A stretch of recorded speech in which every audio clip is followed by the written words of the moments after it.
सुखार्थिने कुतो विद्या नास्ति विद्यार्थिने सुखम।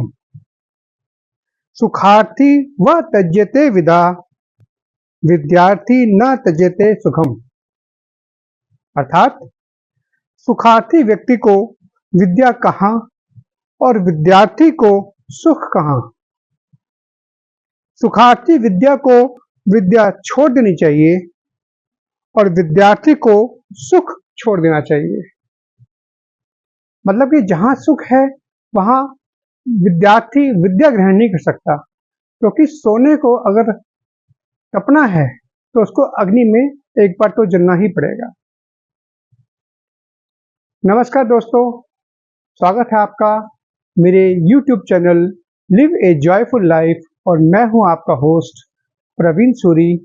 आज एक नए विचार के साथ मिलते हैं।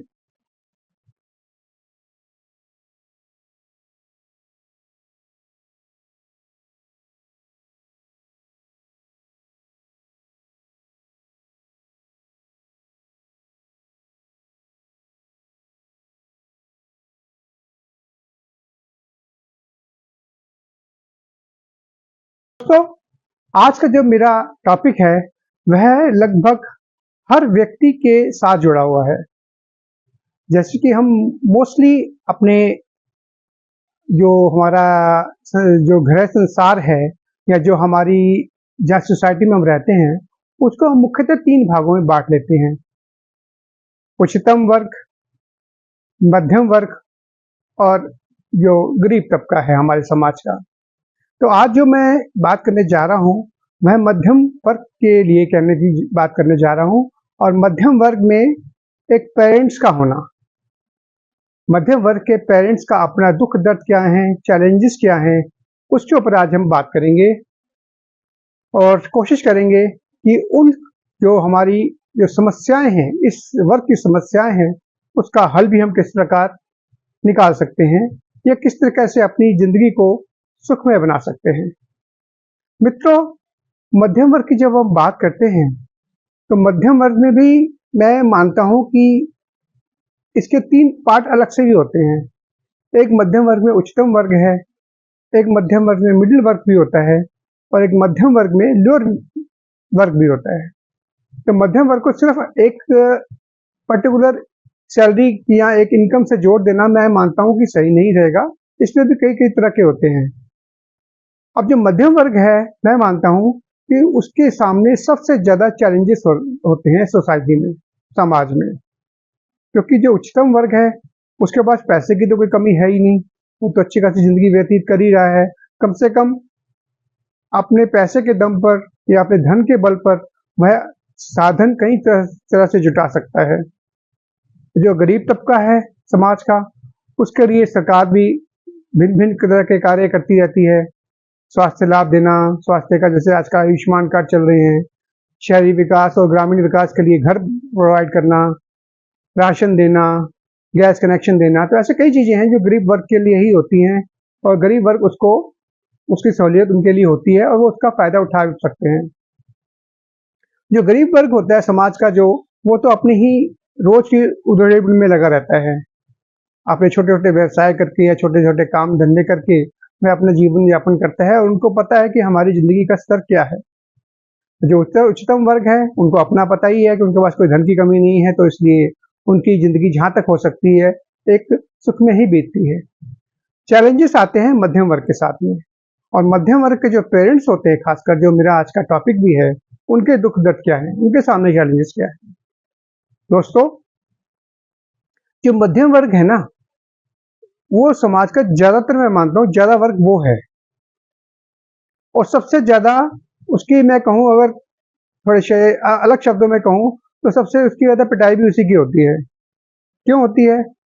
क्योंकि उसको एक सारी उम्र एक जद्दोजहद में रहना पड़ता है।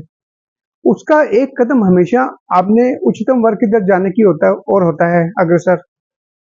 और कुछ घर की समस्याएं, धन की लिमिटेशन, घर में आना, ऐसे कई और ऐसी जरूरतें इस प्रकार से उसको पीछे धकेलती रहती हैं। तो ये जो कश्मकश है ऊपर उठने की और नीचे न गिरने की, ये मध्यम वर्ग के समाज में जो वर्ग होता है उसको ज्यादा झेलनी पड़ती है। इसी तरह से उसका लगभग जीवन पूर्णतः बीत जाता है। मैं अपने ज़माने की बात करूं और आज के ज़माने के मध्यम वर्ग की बात करूं तो बड़ा फ़र्क है। पहले मध्यम जो वर्ग होता करता था वह काफ़ी हैंड टू माउथ होता था, लेकिन आज का जो मध्यम वर्ग है, मैं उच्चतम मध्यम वर्ग और मिडिल क्लास मध्यम वर्ग की बात कर रहा हूँ और निम्नतम मध्यम वर्ग की बात भी कर रहा हूँ। उनके पास लगभग इतना धन तो होता है कि वह अपनी जो ज़रूरतें हैं पूर्ण कर सकते हैं। मित्रों, एज ए पेरेंट्स जो मिडिल क्लास के लोग होते हैं, उनके सामने क्या-क्या चैलेंजेस होते हैं, उसके बारे में हम आज चर्चा कर रहे हैं। सबसे बड़ी हमारी समस्या है मध्यम वर्ग की एज ए पेरेंट्स कि हम बच्चों में कंपैरिजन की भावना बहुत रखते हैं। शुरू से ही हमारे दिमाग में बच्चों के दिमाग में बिठाना शुरू कर देते हैं कि उसका बेटा तो इतना कुछ कर रहा है, उसकी बेटी तो इतना आगे इतना आगे बढ़ रही है, उसके बच्चे के तो 95% मार्क्स आए हैं और तेरे क्यों नहीं आते हैं। ये जो समस्या है ना, कि हम अपने लिए खुद क्रिएट करते हैं। बच्चों के सामने एक उदाहरण देना सही है, उनको सही मार्ग पर देना सही है, लेकिन ये याद रखिए कि कभी भी सभी बच्चे एक समान नहीं हो सकते। मैं ये नहीं कहता कि बच्चों की एजुकेशन पर ध्यान ना रहे, उस तरफ वो उनके आगे जो उनकी समस्या हैं, उनको भी हमको समझना चाहिए।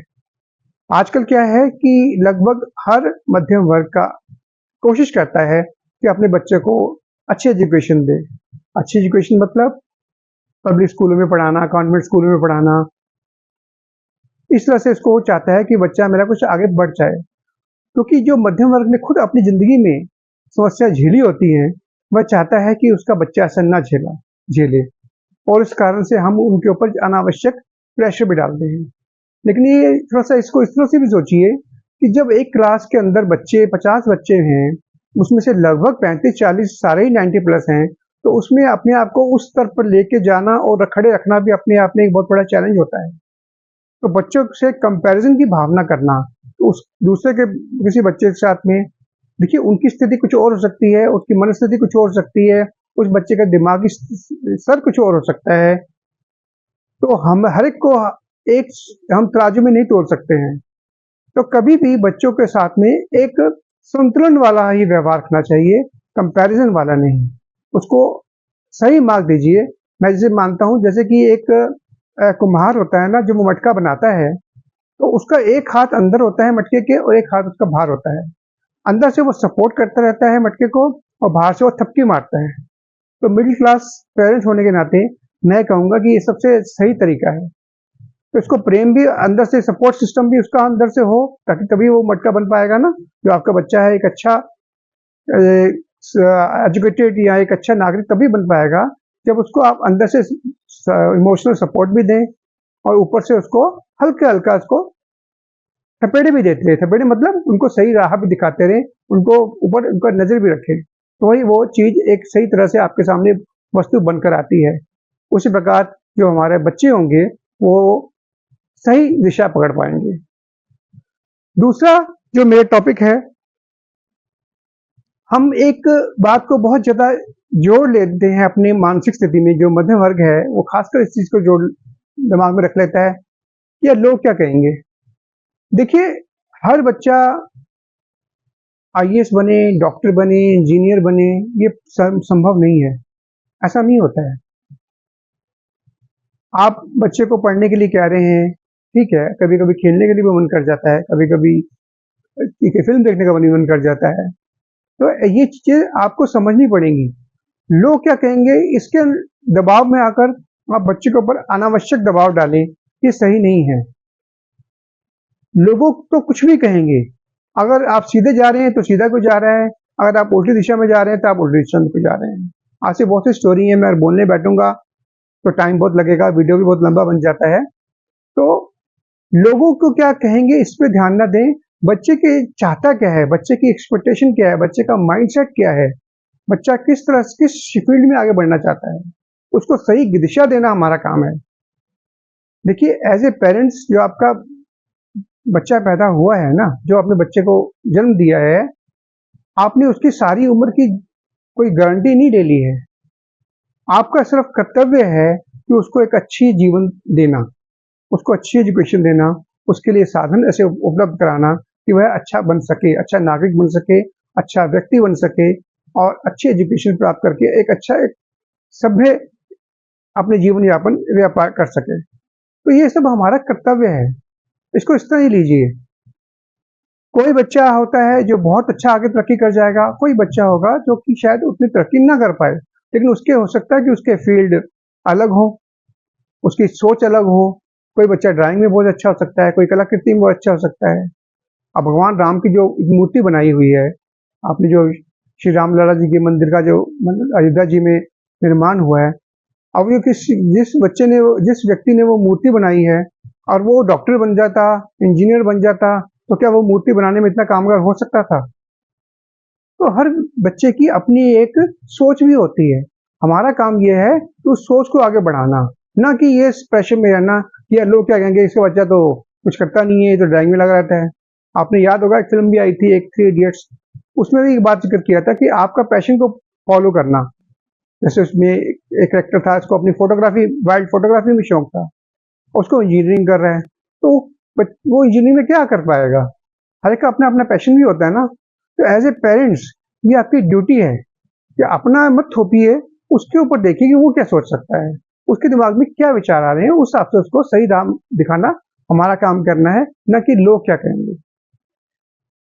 तीसरा, मैं बहुत अधिक मानता हूँ जो आजकल के हम पेरेंट्स हैं ना, ये बहुत इस बारे में फोकस्ड हैं, बहुत ज़्यादा ध्यान रखते हैं कि बच्चे को ज़रूरत से अधिक चीज़ें प्रोवाइड कराते हैं। देखिए, संसाधनों का प्रयोग करना, उनको प्रोवाइड करना, ये हम सबके लिए कर्तव्य है। जो चीज़ हमने नहीं भोगी ना, हम चाहते हैं कि हमारे बच्चे भोगें। जैसा किसी टीचर ने बच्चे को डांट दिया, तो हम टीचर से लड़ने पहुंच जाते हैं। इसी प्रकार बच्चा एक बोलता है और मुझे मोबाइल चाहिए, आप फट से मोबाइल लेके देते हो। बच्चा कहता है मुझे एक लैपटॉप चाहिए, आप फट से उसको आईफोन का आईपैड लेके देते हो, या ऐसे लाख लाख रुपए के लैपटॉप लेके देते हो। जबकि जरूरतें हो सकता है कि 35-40 हज़ार में पूरी हो जाए, क्योंकि इतना बड़ा काम तो करना नहीं है, कोई इतनी ग्राफिक्स वाला कार्ड तो उसको चाहिए नहीं है, ऐसा कंप्यूटर वाला। तो बच्चों की जरूरतों के अंदर और आवश्यकताओं के अंदर और उनकी लग्जरी के अंदर एक समन्वय रखना, ये भी as a middle class parent आपका कर्तव्य है। ठीक है, हम आपका कई बार कड़वा घूट करके ना बच्चे की खुशी के अंदर, उसकी खुशी देखते हुए, उसकी जो चेहरे पे मुस्कुराहट आएगी, जो उसके अंदर खुशी आएगी उसको चीज देखकर, उसको मन में रखते हुए हम चीज को उसकी खरीद लेते हैं बच्चे के लिए। लेकिन मैं मानता हूं कि समय से पूर्व किसी भी चीज को देना, वो उसका एक नई शुरुआत होती है डिमांड्स की, जो लगातार बढ़ती चली जाती है। मैं मान के चलता हूँ कि खुद को एक बार उसके लिए सक्षम बनाना, चीज के लिए तो चीज लेना वो ज्यादा अच्छा होता है। मान लीजिए कोई बच्चा अच्छा प्रोग्रेस कर रहा है, तो उसको प्रलोभन ना दें, एनकरेजमेंट की तरफ ध्यान दें। प्रलोभन तो होता है हाँ भी तेरे को मोबाइल मिलेगा, तेरे को ये कर ले, नहीं, तू अच्छा कर, तेरे को कोई अच्छी चीज लेके देंगे जो तेरे मतलब की होगी, इस तरह दीजिए। वस्तु का उसके सामने टारगेट मत रखिए, एनकरेजमेंट कीजिए कि तू ये करेगा तो तेरे को कोई अच्छी चीज लेके देंगे, वो अच्छा सा तेरे लिए वो करेंगे। प्रलोभन देंगे तो प्रलोभन तो एक वस्तु है जो आज है, वो खत्म आ गई, उसके बाद फिर दूसरी चीज के ऊपर उसकी ध्यान आकर्षित हो जाएगा। तो इस तरह से रखना जिंदगी को कि उसको हम एनकरेजमेंट करें बच्चे को, ताकि वो जरूरत से ज्यादा चीजों पर ध्यान ना दे और फोकस्ड अप्रोच रहे। ऐसे बहुत से उदाहरण हैं हमारे देश में जो बहुत ही कम जरूरतों के अंदर और बड़ी अच्छी, उनके पास सुलभ नहीं थी जरूरतें, उनकी सब पूरी हो पा रही थी, उसके बावजूद बहुत ऊंचे पद पर पहुंचे और बहुत ज्यादा सक्सेसफुल रहे। इसका कारण यही था कि उन्होंने अपने मन को भटकने नहीं दिया इधर उधर जो चीजें उनके अंदर, और फोकस रहे। तो ये जो एक एज ए पेरेंट्स हमें समझना चाहिए। चौथी बात जो मैं कहूंगा वो है पैसे को समझदारी से खर्च करना। जैसे मैंने पहले टॉपिक में बात की है, वैसे ही जो पैसे हैं वो पेड़ पर तो आते नहीं है। हम माँ बाप होते हैं, कई जगह सिर्फ पिता काम कर रहे हैं, कई जगह पे पिता और माता दोनों काम कर रहे हैं, तो सैलरी घर में आ रही है, इनकम आ रही है, चाहे बिजनेस आपका घर है, चाहे आप छोटे मोटे दुकानदार हैं, मिडिल क्लास के अंदर हैं, तो पैसा आप लेके आ रहे हैं। तो बच्चों के अंदर बचपन से ही एक अगर अच्छे ज्ञान ये डालें बात की, पैसे को संजोना सीखें, पैसे को जोड़ना सीखें। खर्च करना बहुत आसान है, मैं आपको 1 लाख रुपया दूंगा, आप फट से खर्च कर सकते हैं, लेकिन वो 1 लाख जोड़ने के लिए कितना मुश्किल है। मैं कहता हूँ कई बार अपने अपने ऑफिस में भी बात करता हूँ, अपने सगे जो दोस्त हैं उनसे बात भी करता हूँ कि आप अकेले जाके खड़े हो जाइए रोड के ऊपर और सिर्फ अपने बलबूते पे आप 5 रुपए कमा के देखिए, कितना मुश्किल है। एक भिखारी भी 10 लोगों से जाके मांगता है तो उसको जाके एक आदमी या 2 आदमी से 5 रुपए मिलते हैं। तो पैसा कमाना बहुत मुश्किल है और पैसा खर्च करना बहुत आसान है। तो जो मध्यम वर्ग के पेरेंट्स होने के नाते हमारी समझदारी इसमें है कि बच्चे को शुरू से ही उसके अंदर ये फीलिंग डालें कि पैसे को जोड़ना कैसे है। आपने उसको पैसे दिए हैं, मान लो उसको चीज लेके दी है, 100 रुपए दिए, 50 रुपए दिए, तो उसको ये डालिए आदत कि 50 या 100 में से अगर आपने 50 रुपए खर्च किए तो 25 रुपए जमा करने की भावना भी रखे उसके अंदर। लेकिन नहीं 100 का मिला तो 100 का 100 उसको खर्च करके चैन आए। क्योंकि ये जो प्रवृत्ति होती है अगर ये बचपन से बन जाए तो हम आगे अच्छा एक समझदारी वाली सोच वाला व्यक्ति को बना सकते हैं। क्योंकि जितना हमने कमाया उतना खा लिया तो फिर तो कभी भी जिंदगी ऐसी होती है, कभी कोई ऐसी विषम परिस्थिति आती है जब हमारे पास पैसा नहीं है तो हमारी क्या दशा हो सकती है। तो इस बारे में मध्यम पेरेंट होने के नाते मैं समझता हूँ हमारा दायित्व है कि हमें बच्चों के अंदर जोड़ने की, संजोने की प्रवृत्ति शुरू से डालें ताकि वो एक अच्छी तरह से अपने जीवन का व्यापन कर सकें। अगली बात मैं जो आपसे कहूंगा वह मैं थोड़ी सी, आप कहोगे कि संगदिल बात भी है, थोड़ी सी गलत बात भी कह सकते हो आप इसको, कि अपने लिए जोड़ना सीखिए। मित्रों, ये बहुत जरूरी है कि हम जो अपना पैसा जमा कर लेके आते हैं घर में, चाहे बिजनेस के द्वारा चाहे सैलरी के द्वारा, उसको खर्च हम जब करते हैं तो बच्चों की कहीं भी अनाप शनाप जरूरतों के ऊपर हम बहुत ज़्यादा खर्च कर देते हैं। घर के ऊपर बहुत ज़्यादा खर्च कर देते हैं। कई बार कभी कोई चीज़ अनावश्यक चीज़ें होती हैं उनके ऊपर बहुत खर्च कर देते हैं। तो अपने लिए भी जोड़ना सीखिए। मैं इसमें इस मामले में छोटी सी एक उदाहरण भी देता हूँ कि जब मैं बहुत छोटा था तो उस समय ब्लैक एंड व्हाइट टीवी में शायद एक हम लोग सीरियल आया करता था हफ्ते में 2 बार, और उसके बाद में एक ऐसा समय आया जो रोज सीरियल आने शुरू हो गए दूरदर्शन के ऊपर।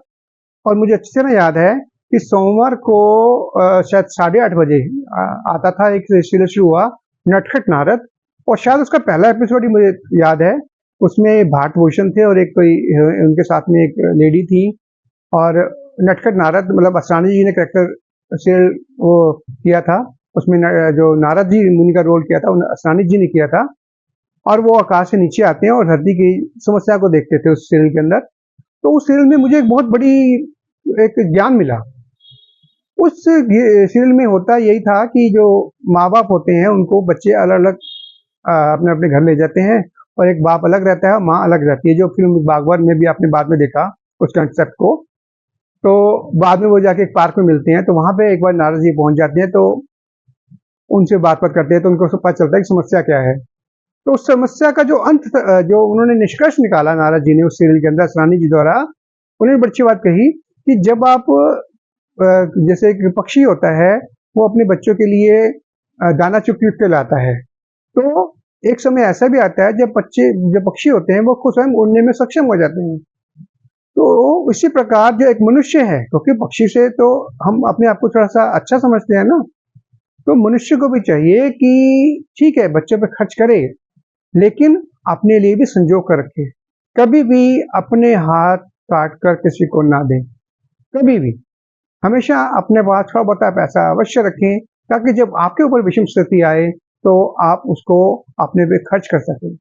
आप मिडिल क्लास के हम लोग हैं, मध्यम वर्गीय लोग हैं, तो ये हमारे सामने चैलेंज आएगा ही आएगा। देखिए आजकल ऐसा बहुत सा हो रहा है कि मैं नहीं कहता सब बच्चे बुरे होते हैं, बिल्कुल नहीं कह रहा हूँ, बच्चे अच्छे भी होते हैं, बहुत सेवा भाव भी होते हैं, लेकिन अगर आपने कुछ अपने ऊपर संजो के रखा है तो कल भी उनका है, कल भी उन्हीं को जाना है। लेकिन अगर आपके पास है तो कम से कम आप अपनी जिंदगी का व्यापन तो कर सकते हैं ना।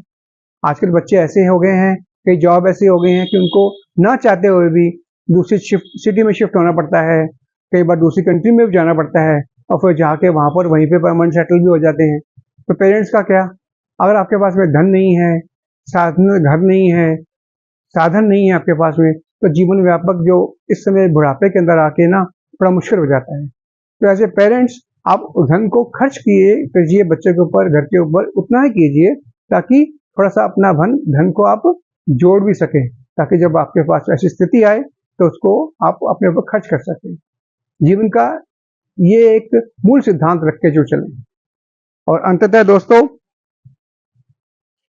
जो सबसे बड़ी बात और सबसे अच्छी बात है जो अपने आज की जनरेशन के साथ में मैं आपको कहूँगा करना है, वह ये है कि जैसे ही बच्चा टीन में आए, देखिए 11 तक ठीक है, जैसे 12 उसके बाद 13 एज आती है ना, तो टीन से लेकर 20 तक ये जो समय होता है, ये बच्चे के बनने के और बिगड़ने के बहुत ज़्यादा चांस होते हैं। नई नई किशोरावस्था आती है और बच्चों के अंदर थोड़ा सा उसको बड़प्पन की भावना भी आनी शुरू हो जाती है, भी मैं बड़ा हो गया हूँ, तो उसके अंदर हमारा कर्तव्य ज़्यादा बन जाता है। उस समय कोशिश कीजिए कि बच्चों पे दबाव कम और दोस्ताना व्यवहार ज़्यादा रखिए। जितना ज़्यादा दोस्ताना व्यवहार रखेंगे, आप मानेंगे कि उनके साथ आपकी जो ट्यूनिंग है, जो कोऑर्डिनेशन है, जो समन्वय है, वो अच्छा होता चला जाएगा। उनसे बात कीजिए, उनसे चर्चा कीजिए, उनकी छोटी-छोटी बातों के ऊपर, उनके टॉपिक्स के ऊपर, उनके चैलेंजेस के ऊपर बात ज़रूर कीजिए और जहाँ तक हो सके उनका सॉल्यूशन ढूँढने की कोशिश कीजिए, ताकि उनको बच्चों को आप में उनका दोस्त नज़र आए, एक संगी साथी नज़र आए, जो उनको एक सही राह दिखा रहा है। ये एक ऐसी अवस्था है, जब बच्चे को आपने सँभाल लिया, तो यकीनन आपकी जो जितनी भी मेहनत है, वो रंग लाएगी। मित्रों, आपको मेरा ये चैनल कैसा लग रहा है? अपनी व्यूज़ ज़रूर दिया कीजिए। कुछ आपको गलत लगी हो बात, तो उसके लिए मैं माफ़ी ज़रूर चाहूँगा। और मेरे चैनल को अगर आपको पसंद है, आपको अच्छा लगता है मेरी बात, तो इसको लाइक कीजिए, सब्सक्राइब कीजिए, अपने मित्रों के साथ इसको शेयर कर सकते हैं और अपने कमेंट्स दीजिए, जिससे मुझे एक एनकरेजमेंट मिलता है, मुझे समझ में आती है कि मेरे चैनल को लोग कितने देख रहे हैं, कितना उसको समझ रहे हैं। मैं आपके साथ किसी नए विचार के साथ जल्दी ही मिलूँगा। जय श्री राम।